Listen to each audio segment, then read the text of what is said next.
दर्शक हो, आता पाहणार आहोत एक महत्त्वाची बातमी। शुक्रवारी दुपारच्या सुमारास सोलापूरच्या चिंचोली MIDC मध्ये अग्नितांडव पाहायला मिळालं।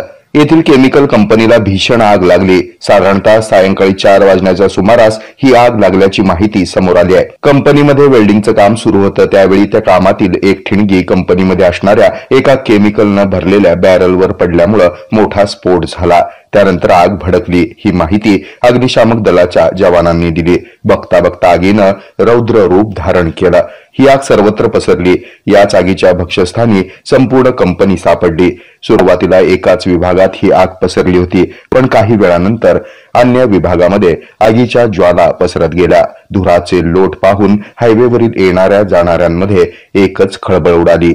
L&T तुळजाई असोसिएट प्रायव्हेट लिमिटेड असे या केमिकल कंपनीचं नाव आहे। या कंपनीमध्ये 100हून अधिक कामगार काम करत होते। त्यावेळी ते कामगार आत अडकले, मात्र त्यांना बाहेर काढण्यात अग्निशामक दलाला यश आलं। ही आग इतकी प्रचंड भीषण होती की कंपनीकडे जाण्यास नागरिकांना मज्जाव करण्यात आला।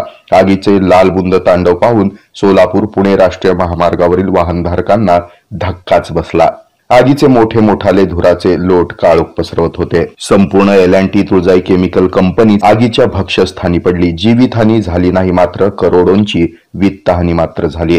वेल्डिंग मशीनच्या ठिणग्यामधून इतकं मोठं अग्नितांडव पाहायला मिळालं। रात्री उशिरापर्यंत या ज्वाळा भडकत राहिल्या। चिंचोळी MIDC मध्ये अग्निशामक दलानं शर्थीचे प्रयत्न करत रात्री उशिरापर्यंत अनेक बंबाचा पाण्याचा मारा केला, अशी माहिती अग्निशामक दलाचे अधिकारी दिनेश अंबुरे यांनी सांगितली। हे आहे मेट्रोकास्ट केबल नेटवर्क आणि आपण पाहत आहात द न्यूज प्लस बरच काही।